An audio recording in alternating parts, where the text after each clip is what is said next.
Hello everyone, this is Alekhya. Welcome to one more mini blog. ఇన్స్టాగ్రామ్లో ఈ ప్లేస్కి ఇచ్చిన హైప్ చూసి మాకు కూడా వెళ్ళాలనిపించింది. అదే చెట్టిపేట్ ఎకో పార్క్, చెన్నైలో. ఈ పార్క్ ఫ్లవర్స్తో చాలా అంటే చాలా బాగుంది. ఇక్కడ బోట్ రైడింగ్ అంతా ఉంది అంటే మేము కూడా చేయాలనుకున్నాము. సో దానికోసం అని వెళ్తే ఇక్కడ 30 minutes వెయిట్ చేయమన్నారు. ఆ టైంలో పార్క్ని ఎక్స్ప్లోర్ చేయడానికి వెళ్ళాము. ఇక్కడ ఫిషెస్ కూడా చాలా ఉన్నాయి, అలాగే ఎండ కూడా చాలా అంటే చాలా ఉంది. ఇంకా మా వల్ల కాక పక్కనే ఉన్న ఒక మాల్కి వెళ్ళాము. మాల్లో విండో షాపింగ్ అంతా చేసి ఫుడ్ తినేసాక డిజర్ట్ కూడా తిన్నాము. ఆ తర్వాత విఆర్కి వెళ్ళాము. అదే అండి వర్చువల్ రియాలిటీ. నేనైతే ఇది ఫస్ట్ టైం ఎక్స్పీరియన్స్ చేస్తున్నా. ఫస్ట్ అయితే బంగీ జంప్ ఎక్కాము. ఇది నాకేం అంత భయం అనిపించలేదు.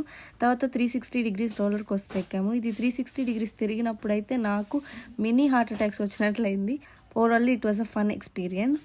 ఇంకా ట్రై చేయాలనుకున్నాం, బట్ టైం లేదు. సో పానీపూరి తినకుండా ఎవరైనా డే ఎండ్ చేయగలరా? మేము కూడా పానీపూరి తినేసి రూమ్కి అయితే వెళ్ళిపోయాం. Thank you for watching. Please do like, share and subscribe. Bye.